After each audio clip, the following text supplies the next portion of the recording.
muli sa mga viewers po at sa mga kapatiran po. At bago po tayo mag-umpisa sa ating tatalakayin sa hapong ito, tayo po muna ay manalangin. Ipo po natin ang ating mga ulo. Mapagpalang Ama, marami po salamat. Muli, samahan mo ang iyong panlipod. Gawin mo akong karapat-dapat at ano man ang aming makasalanan. Tawarin mo po kami. Samahan mo po kami. At ikaw, Panginoon, ang magpahid ng iyong langis, Panginoon. At ikaw, Diyos, ang maparangalan at may taas. Malaya kang kumilos po at kausapin mo muli ang lahat ng nakikinig ng iyong mga salita. Purihin ka, dakilang Diyos, kung aming samot dalangin sa pangalan mo, Panginoon Jesus. Amen. Have a blessed afternoon, brethren, our viewers, and our subscribers. This is our online General Bible Study. Our topic this afternoon is about the understanding God's Word. Kailangan maunawaan po natin ang salita ng Diyos o maintindihan po natin. Sa aklat po ng mga awit in the book of Psalms 119 verse 89. Forever, O Lord, your word is settled in heaven. Magpakailanman, Panginoon, ang iyong salita ay itinatag sa langit. Ganun po katindi ang salita ng Diyos. Settled in heaven. Galing po yan doon sapagkat Diyos po ang may akda. Kaya napakalaga na maintindihan po natin at maunawaan po natin ang salita ng Diyos. Tuturuan po tayo muli ng ating Panginoon at ipanalangin niyo po ang iyong lingkod na ma-deliver ng maayos po at na madala sa inyo ang mabuting balita ng Diyos. At the Word of God is essential for our spiritual growth. Napakalaga po ito sa ating paglago ng ating mga spiritual. Kaya kailangan maunawaan natin at maintindihan natin. Sapagkat napakalaga po ito sa aklat ng Matthew, in the book of Matthew chapter 4 verse 4. Man shall not live by bread alone, but by every word that proceed out of the mouth of God. Ito po ay hindi lang po tayo nabubuhay sa tinapay, kundi tayo man po ay nabubuhay sa bawat salita ng Diyos na lumalabas sa kanyang bibig. Kaya napakalaga po na tayo po ay makinig. At napakahalaga ang bawat talata o bawat salita. Kaya kailangan maunawaan po natin para hindi po tayo malihis. Kaya nga tayo po ay nag-aaral para tayo po ay lumago. Kailangan yung salita ng Diyos ay walang daya, parang sanggol po tayo. Na kailangan tayo po ay makinig, kailangan uminom o tayo po ay maglumago. Kailangan po, parang bata po yan, na tulad ng bata po ay pinapainom. Gatas muna, hindi pwede siyang pakainin ng mga solid food kasi siya po ay magkakaroon ng problema, may impatyo po. Kaya liquid lang po. Kaya habang tumatagal yan, yung kanyang mga buto ay matigas na, yan. Papasok na po unti-unti yung mga solid food, yung mga pampatibay ng kanyang buto at pangakatawan. Ganun din po ang spiritual. Kaya, una po, siyempre bata pa lang, mayroong proseso kaya nag-aaral po tayo. Kaya kailan manawaan po natin. Okay? At Jeremiah 29 verse 13, and you will seek me and find me when you search for me with all your heart. Kailangan daw ating saliksik hanapin siya at pag nasumpungan po natin siya, kailangan isa-search for natin siya. Yung sisiyasatin natin siya with all your heart. Ibig sabihin nandun yung pagsiyasat po, yung sinseridad po natin na unawain ang salita ng Diyos. Pag malabo sa atin, kailangan manalangin po tayo. Kailangan hingin po natin sa Lord ng gabay. Kailangan tayo po ay magayuno kung may mga kailangan malalalim na dapat nating unawain. At yan ang gusto ng ating Panginoon. The book of 2 Timothy chapter 2 verse 15, study to show thyself approved unto God, a worker who does not need to be ashamed, rightly dividing the word of truth. So, pag sumikapan natin na itong salita ng Diyos ay pagsumikapan natin na pag-aralan para magiging karapat-dapat po tayo at hindi natin ikakahiya dahil nagtuturo po tayo ng katotohanan. Hindi po tayo malilihis. Kaya pag-aralan po natin, pagsikapan po natin para maging karapat-dapat po tayo sa ating Panginoon. The Bible meant to be understood. Kailangan maunawaan po natin. The Word of God is written in the language of men, for the Lord intended to be understood even by common minds. So, yan. Kailangan naabot po lahat yan. Kahit sa pangkaraniwan lang po.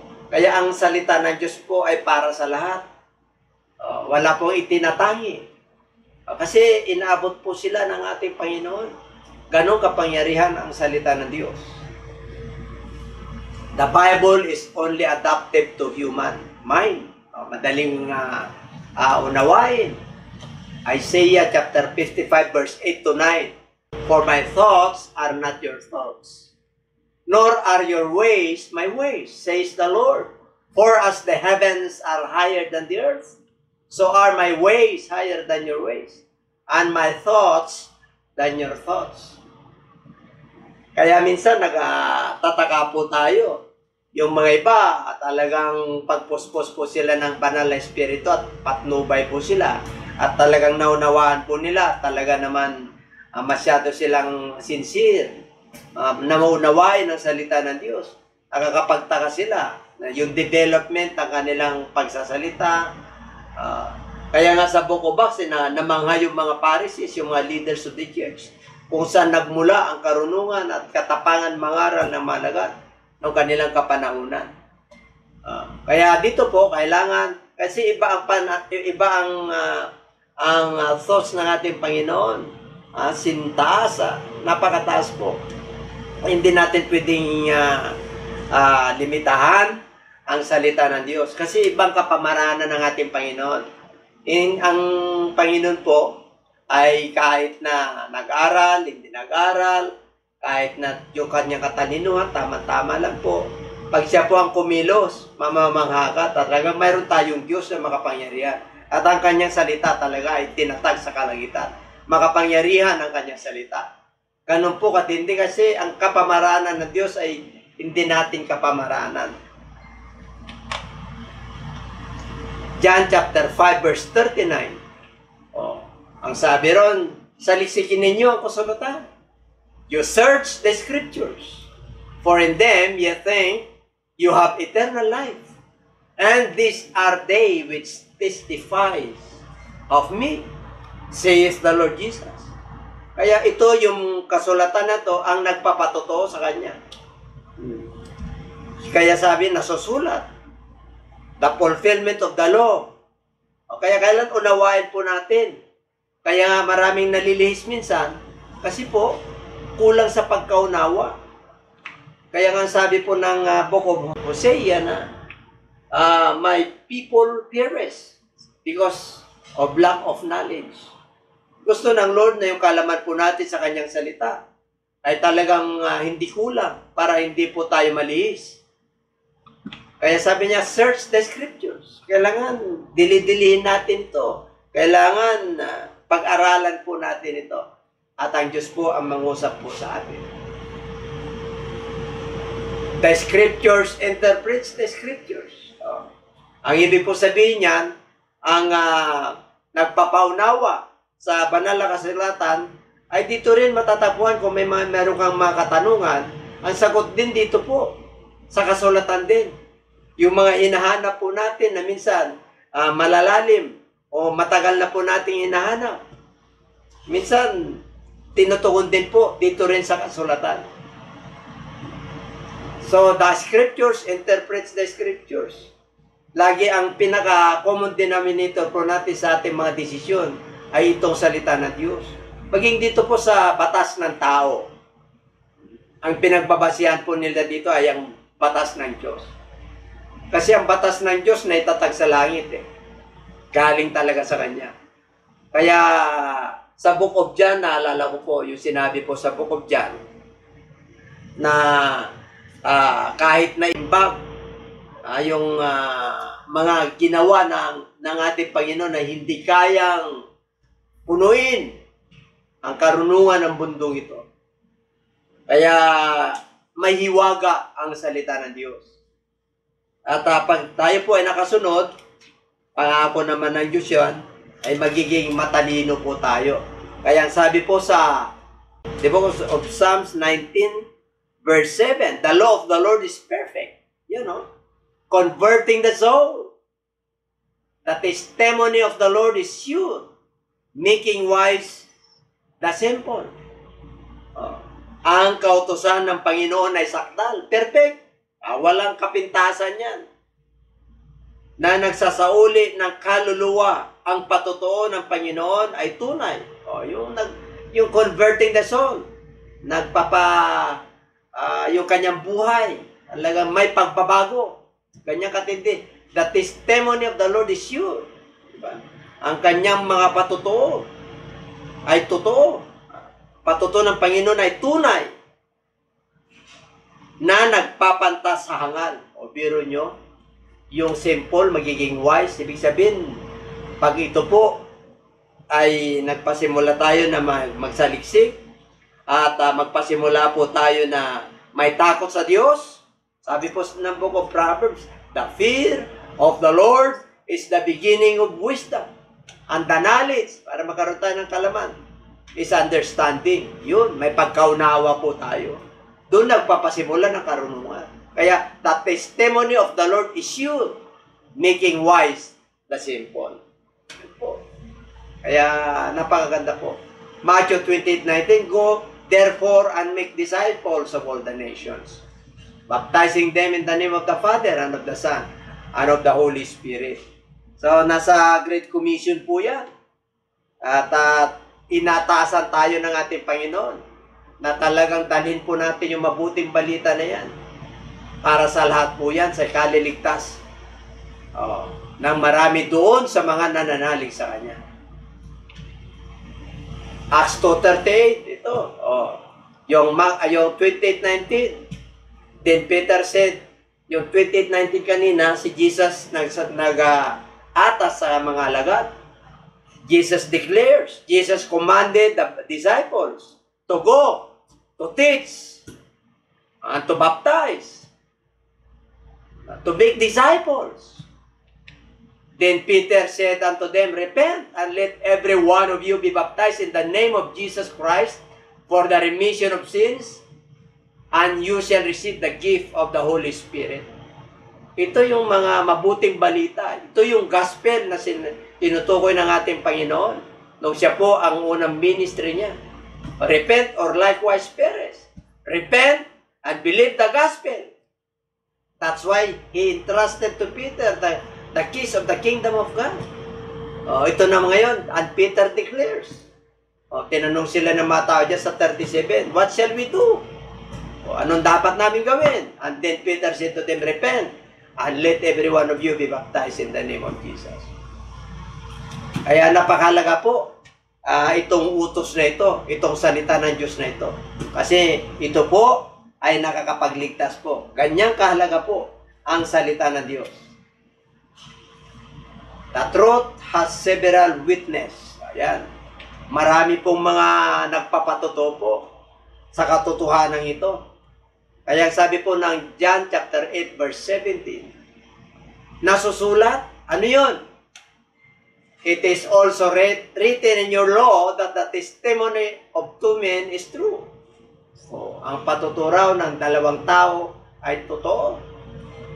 Kaya nga sabi nga ron, 2 or 3 witnesses shall be established. Ibig po sabihin, may nagpapatotoo po sa isang bagay para ito po ay magiging matatag. Kaya matatag po ang salita ng Diyos kasi ang unang witness niyan, ang Diyos, ang Espiritu ng Diyos. Pangalawa, yung mga propeta na nagsulat nito. Pangatlo, itong iniwan, itong Biblia, itong Scriptures. O ano pa yung mga alagad niya, yung mga si Jesus Christ, the fulfillment of the law. Bumaba na po siya para malinaw po sa lahat ng tao na itong salita ng Diyos ay totoo. Oh, He is the fulfillment of the law. Siya po yung kaganapan ng kautusan. Kaya nga, nung sinabi niya na it is finished, ibig po sabihin, tinapos niya na. Siya na yung fulfillment. O meron na pong access tayo sa Lord na tumawag sa Kanya. Hindi na po tayo dadaan sa anumang mga seremonya. Kaya maniwala po tayo dito. The truth has several witnesses. O, yan po ang mga witness niya. 2 Corinthians chapter 13 verse 1. This will be the third time I coming to you. By the mouth of 2 or 3 witnesses, every word shall be established. Yan. Ito si Apostol Pablo. O, siyempre po, may mga naririnig siyang mga issue. O, ayan yun. Maniniwala siya sa 2 o 3 na nagpapatotoo. O, yung sinasabi nila. O, kaya hindi ka pwedeng basta maniwala sa isang tao lang. Kung kukuha ka pa ng isa, at para magiging matatag, isa pa. Kaya ito kasulatan na to ay napakatatag. Itinatag po ito sa kalangitan. Its passage has primary meaning but could have many applications. Ito po ito.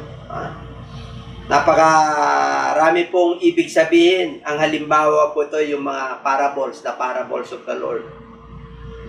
Minsan talagang yung mga kanyang mga talinghaga ay may kahulugan sa personal na buhay ng tao. Halimbawa na lang po yung the prodigal son. Ano ba yung meaning nun? Yung isang naglustay at yung kanyang mana ay kinuha niya at nilustay niya. Pero nanumbalik siya sa kanyang ama. Humingi siya una ng repentance, pagsisisi sa amang nasa langit. Naalala niyo yung kanyang kalagayan nung dati, nung talagang sagana po siya, bumalik po siya. Ay tinanggap niya yung kanyang pagkakamali at pagkakasala. Dapat ganun din po tayo. Pag tayo po ay nagkakamali o nakakasala, kailangan na maluwag po natin na tanggapin ito. At tayo po ay hingi ng tawad sa Diyos at yung mga taong nakagawa sa atin ng mga kasalanan. Para yung alay po natin sa Diyos ay mabangong samyo na pumapailan lang doon sa kalangitan. Kaya napakarami po para po lang ating Panginoon, talinhaga ng ating Panginoon. Kaya nga, continuous study of the Bible is essential for our spiritual growth and for understanding of His Word. Kaya dapat po, tuloy-tuloy po tayo na makinig, sumubaybay sa programa ng General Bible Study Online. Every Friday po yan. At minsan, talagang hindi nagsasawang Lord, natural po tayo. Mayroon pa tayo every Sunday po yan. At sana po, mananatili at kinagigiliwan nyo po na manood lagi kasi salita ng Diyos po to eh. Hindi po nasasayang inyong panahon, hindi po nasasayang ang iyong talent nyo po, yung napag-aralan natin, making wise the simple. Grabe po yon because this is true, this is righteous, this is sure. This word of God is settled in heaven. Napakatindi po talaga, kaya naalala ko po noon, talagang halos hindi ko maunawaan din yung binabasa ko, yung sa secular. Napakahirap. Pero sa tulong ng Lord, nung ako po ay nagsimula na po na manaliksik at mag-aral ang salita ng Diyos. Madali na po intindihin kasi, the fear of the Lord is the beginning of wisdom and the knowledge of all is understanding. So, kompleto po yun. Knowledge, wisdom, and understanding. Talagang kukumpleto yung kanang Lord, whether in secular or dito sa spiritual. Matindi po tayo pag ganon. Kaya sabi po, the Bible is meant to be understood. Kailangan talaga maunawaan po natin. However, people who study the Word must carefully employed through principles of interpretations in order to correctly understand it. Kaya may pag-iingat din. Kailangan talaga mag-aral, bukod sa nag-aral, mayroon pa tayong gabay ng banal na espiritu. Kaya dito po, ang sabi po ng 2 Timothy 3:16, all scripture is given by inspiration of God, and it is profitable for doctrine, for corrections. Ang lahat ng mga kasulatan ay kinasiyahan ng Diyos. Napapakinabangan din naman sa pagtuturo. Napapakinabangan sa pagtuturo, sa pagsansala, sa pagsaway, sa ikatututo ng nasa katwiran. Tindi mo kasi pag sinabing all scripture is from Genesis to Revelation, inspired by God, kinasiyahan ng Diyos yan. Ibig sabihin, talagang sa Diyos galing yan. Kaya kung gusto mo na you know the deep things of God, ay kailangan manampalataya ka, manalangin ka, mag-ayuno ka, talagang saliksikin mo. Kausapin mo ang Diyos. Kaya nga, all scripture is given by inspiration of God and is profitable for doctrine. O yan, mapapakinabangan sa pagtuturo. Mapakinabangan to sa pagsansala. Pero, napaka-talinhaga. Pero paggabayan tayo ng ating Panginoon, talaga naman, mapapakinabangan din naman sa pagtuturo. Sa pagsaway. O, tingnan nyo, pag sumasaway tayo, base po sa Biblia. Hindi po sa base sa emosyon. Kaya nakakalungkot. Pag nasasaway po yung mga iba, yung old nature ang tumatayo. Dapat na pag sinasaway tayo, lalo na po galing sa Bible, tanggapin lang po natin para sa ikatututo po. Para lumago po tayo, para magiging effective leader po tayo sa kanyang iglesia. Kaya sabi po sa verse 17, that the man of God may be complete. Yung mga nagtuturo po, yung mga worker ng ating Panginoon, yung sa fivefold ministry, yung apostles, prophets, evangelists, pastors at teachers, talagang thoroughly equipped for every good work. Talagang kukumplituhin tayo ng ating Panginoon upang ang tao ng Diyos ay magiging sakdal, tinuro ang lubos sa lahat ng mga maggawang mabuti. Kaya ang man of God, mabuti po. Kasi mabuti yung puno, mabuti ang bunga. Kasi nanggaling po tayo sa Diyos. Kaya kung ang nagtuturo ay hindi maganda ang bunga, ibig sabihin, yung puno niya ay hindi sa Diyos. Ang puno niya, yung sarili niya o sa kaaway. Kaya napakahirap kung tayo po ay malihis. Kaya sabi ng Lord, makinig kayo, mag-ingat kayo, kasi maraming mga lilitaw na bulaang propeta. Kaya kailangan makinig po tayo maigi, saliksikin natin ang kanyang kasulatan. Kailangan gabayan po tayo ng kanyang banal na espiritu. Kasi siya po ang may akda nito, kaya siya rin ang magtuturo sa atin.